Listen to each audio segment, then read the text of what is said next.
Dehradun Defense Academy. So hello everyone, welcome back to our channel, that is the Dehradun Defense Academy. My name is Atul Saran and I am working as a Dean Academics. So students, previous lectures में आपने देखा था हमने NDA के कुछ previous year के question solve किए थे, तो उसी सीरीज को आगे बढ़ाते हैं और आज और कुछ नए क्वेश्चंस को ट्राई करते हैं। तो देखते हैं नेक्स्ट क्वेश्चन क्या कहता है। नेक्स्ट क्वेश्चन बोलता है if P Q minus R X square plus Q R minus P X plus R P minus Q is equal to 0 has equal roots, then the value of 2 by Q is equal to how much. ठीक है, तो first of all यहां पे हमें एक quadratic equation दे रखी है। ठीक है, अब नॉर्मली सारे बच्चे इस क्वेश्चन को सॉल्व करेंगे तो काफी लंबा प्रोसेस होगा। So what I am gonna to do, I am gonna give you one short trick in order to solve this particular question. ठीक है, तो वो शॉर्ट ट्रिक क्या होती है उससे पहले हम जानते हैं एक क्वाड्रेटिक इक्वेशन का जनरल फॉर्म क्या होता है। ठीक है, तो सबसे पहले क्वाड्रेटिक इक्वेशन का जनरल फॉर्म देख लेते हैं। Quadratic equation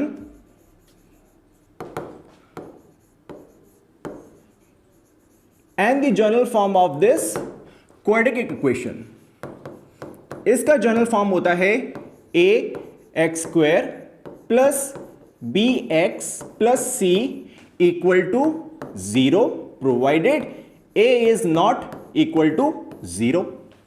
होता ही नहीं होता है, हाँ, क्वाड्रेटिक इक्वेशन का ये हमारा जनरल फॉर्म होता है।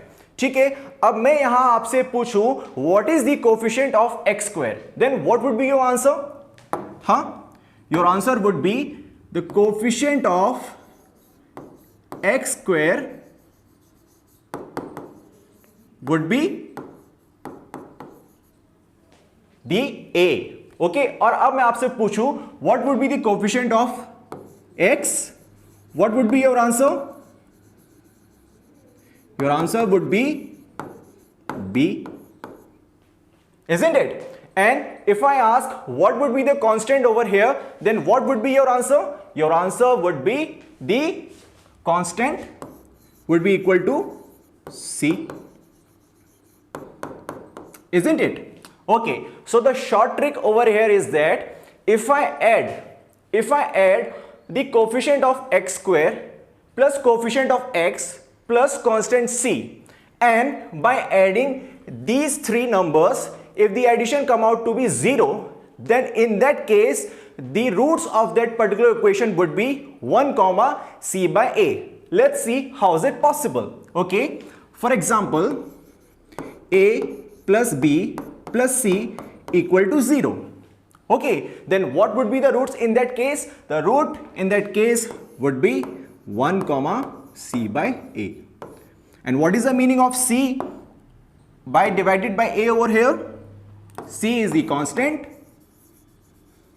and a is the coefficient of x square. Now let's apply this trick in this particular question. And let's see whether the addition of these three numbers would come out to be 0 or not. Okay, so let's try to solve this question.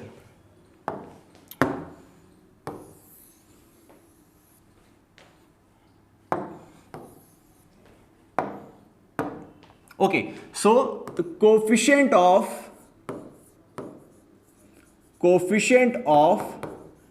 x square in this question is, see, the coefficient of x square is p bracket of q minus r, isn't it? Yes. Okay, if I ask what would be the coefficient of x in this question, what would be your answer? Coefficient of x, see, in this question coefficient of x would be q bracket of r minus p,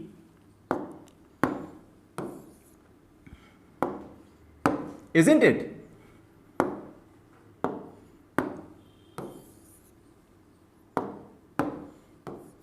Okay, the coefficient of x is equal to q bracket r minus p, and what the value of constant in this particular question? Constant is equal to r bracket of p minus q, isn't it? Okay, let's try to see whether the sum of these three numbers would come out to be 0 or not. Okay, so what I will do, I will add all these three numbers. So let's see, p bracket of q minus r plus q bracket r minus p plus r p minus q. Okay, whether it is equal to 0 or not. Okay, let's try to solve it. pq minus pr plus qr minus of pq plus pr and minus of qr. Let's see whether the result of this would come out to be 0 or not. Okay, pq positive, pq negative, this will cancel out. Minus of pr, positive of pr, it will cancel out. Positive of qr and negative of qr, so the answer is coming out to be 0. Hooray! So what would be the conclusion over here?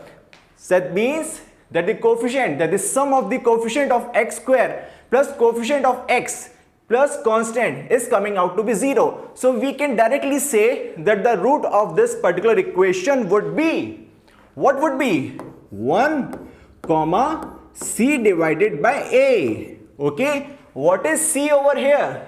We have already written the constant over here is rp minus q. That is r bracket of p minus q divided by a. What is a over here? Coefficient of x square, and the value of that is given as p bracket of q minus r.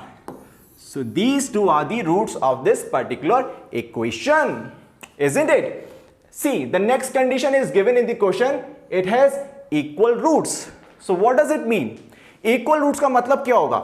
हमने यहां तो ये तो सीख लिया कि इसके roots कैसे निकाले जाएं डायरेक्टली.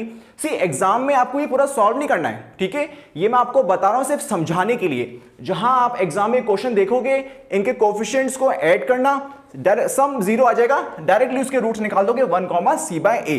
ठीक है, अब देखो क्वेश्चन में दे रखा है इक्वल रूट्स. इसका मतलब, आओ इसका मतलब समझते हैं.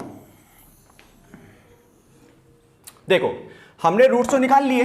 रूट्स क्या निकाले हमने? रूट्स निकाले 1 bracket of r bracket of p माइनस q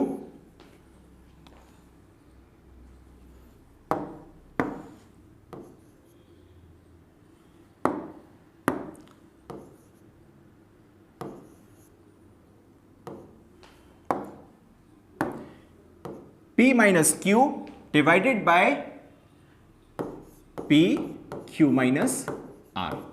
Okay, these are the two roots of this particular equation, and it is given that these two roots are equal. So that means 1 is equal to r bracket of p minus q divided by p bracket of q minus r. Let us try to solve this equation and see क्या result आता है. ठीक है, इसको हम क्या करेंगे? Cross multiplication.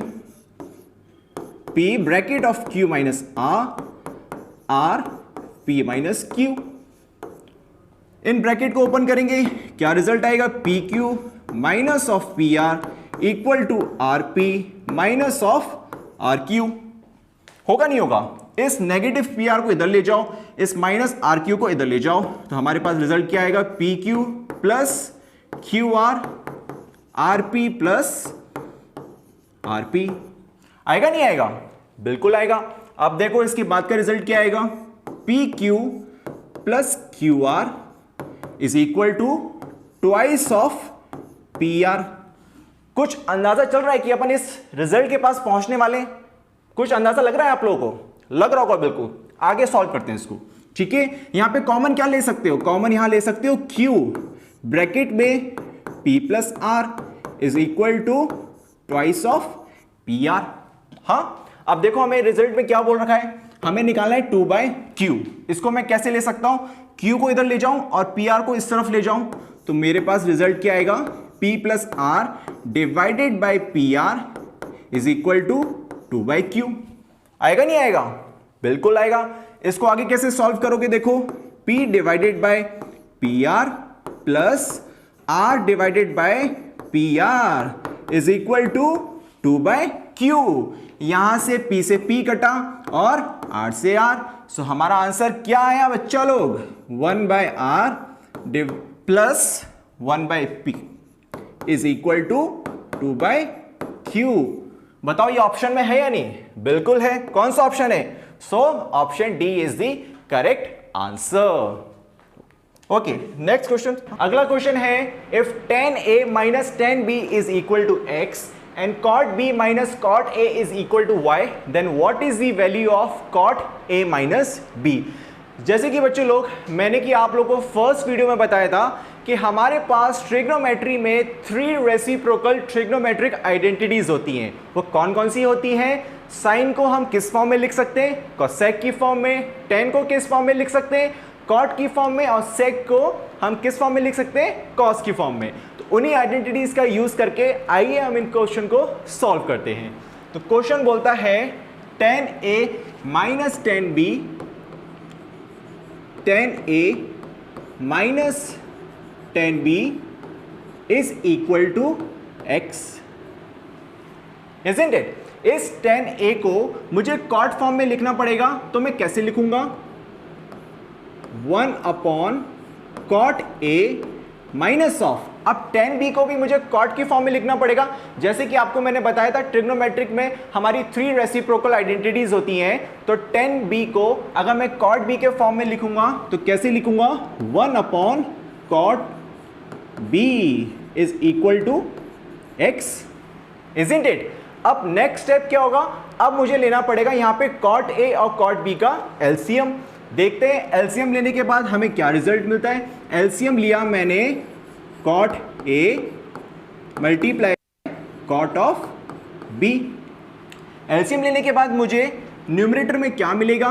मुझे मिलेगा cot b minus of cot a is equal to x। अरे सर ये आपने क्या बता दिया, ये तो कुछ समझ भी नहीं आ रहा है। अरे ध्यान से देखो, क्या मुझे इस पूरे फंक्शन में किसी की वैल्यू दे रखी है क्वेश्चन में? ध्यान से देखो, क्या मुझे cot b minus cot a की वैल्यू दे रखी है? कितनी दे रखी है? यस, हमें उसकी वैल्यू दे रखी है y। y को यहां पे पुट कर दे बच्चे लोग, मुझे क्या आंसर मिलेगा? मुझे मिलेगा y divided by cot a multiply by cot b is equal to x। मैंने y क्यों लिखा यहां पे? क्योंकि मुझे क्वेश्चन में दे रखा है कि that is cot b minus of cot a is equal to how much? Is equal to y। समझ में आया? Isn't it? चलो आगे सॉल्व करते हैं। अब देखो यहां से मैं कॉट a और कॉट b की वैल्यू निकाल सकता हूं, बिल्कुल निकाल सकता हूं, क्रॉस मल्टीप्लिकेशन से। तो मुझे क्या मिली वैल्यू? मुझे मिली y डिवाइडेड बाय x। ठीक है, अब यहां से मुझे cot a और cot b की वैल्यू मिली। क्या यहां से मैं tan a और tan b की वैल्यू निकाल सकता हूं? कैसे निकाल सकते हैं बताओ? अभी तो मैंने एक्सप्लेन किया कि हमारे पास ट्रिग्नोमेट्री में 3 रेसिप्रोकल आइडेंटिटीज होती हैं। उसी कॉन्सेप्ट को यूज करके आप cot से tan की वैल्यू निकाल सकते हो। अब बताओ, जब मेरे पास cot a dot cot b is equal to y by x है, तो मेरे पास tan a dot tan b की वैल्यू क्या होगी? सोचो, अगर इस चीज का मैं रेसिप्रोकल कर दूं तो क्या मुझे tan a और tan b की वैल्यू मिल जाएगी? बिल्कुल मिल जाएगी। तो y बाई एक्स का अगर मैं रेसिप्रोकल करूं तो मुझे क्या मिलेगा? मुझे मिलेगा x डिवाइडेड बाय y। यही तो मेरी tan a और tan b की वैल्यू है। तो मुझे यहां से tan a और tan b की वैल्यू मिल गई। ठीक है, यहां तक समझ में आया? बिल्कुल आया। आगे सॉल्व करते हैं इस पर्टिकुलर क्वेश्चन को। ओके, ठीक है, आगे सॉल्व करते हैं। आगे हमें क्वेश्चन में क्या दे रखा है? हमें वैल्यू निकालनी है cot a माइनस b की। ठीक है, बिल्कुल अच्छी बात है। देखो cot a माइनस b की हमें वैल्यू निकालनी है। cot को मैं tan की फॉर्म में कन्वर्ट कर सकता हूं, बिल्कुल। कैसे? उसको रेसिप्रोकल फॉर्म में लिख दूं। हाँ, tan a माइनस b। अब ये चीज देख के कुछ याद आया? यहां पे मैं कौन सा कॉन्सेप्ट लगाऊंगा या कौन सा फॉर्मूला लगाऊंगा? सोचो, क्या यहां पे मैं tan a माइनस b का फॉर्मूला लगा सकता हूं? बिल्कुल लगा सकता हूं। सर वो होता क्या है? देखो tan a माइनस बी का फॉर्मूला क्या होता है, tan bracket of a minus b is equal to tan a minus of tan b divided by 1 plus tan a multiply by tan b। बस ये वैल्यू यहां पे पुट कर दो। पुट करने के बाद मुझे क्या मिलेगा, ध्यान से देखो, मुझे मिलेगा tan a minus tan of b और ऊपर क्या आ जाएगा 1 plus tan of a multiply by tan b। मिलेगा नहीं मिलेगा, बिल्कुल मिलेगा। अब देखो मुझे किस किस की वैल्यू दे रखी है क्वेश्चन में, क्या मुझे tan a और tan b की वैल्यू दे रखी है, tan a और tan b की अपन ने वैल्यू यहां से निकाल ली थी, कितनी x बाय वाई। क्या मुझे tan a minus tan b की वैल्यू दे रखी है, बिल्कुल दे रखी है, कितनी दे रखी है x। आओ वैल्यू पुट करते हैं और आंसर निकालते हैं। मेरे पास आएगा 1 plus x by y divided by tan a minus tan b की वैल्यू कितनी दे रखी है x। यहां पे ऊपर आप y का एलसीएम लोगे तो मुझे यहां वैल्यू मिलेगी y plus x divided by x। इसको फर्दर सॉल्व करोगे मुझे क्या मिलेगा, y plus x divided by x y. इसको फर्दर सॉल्व करने के बाद मुझे क्या मिलेगा, y divided by x y plus x divided by x y. y से y कटा, x से x कटा, so your answer would be 1 plus x divided by 1 plus y। क्या ये कोई ऑप्शन दे रखा है, बिल्कुल। So your option E is the correct answer.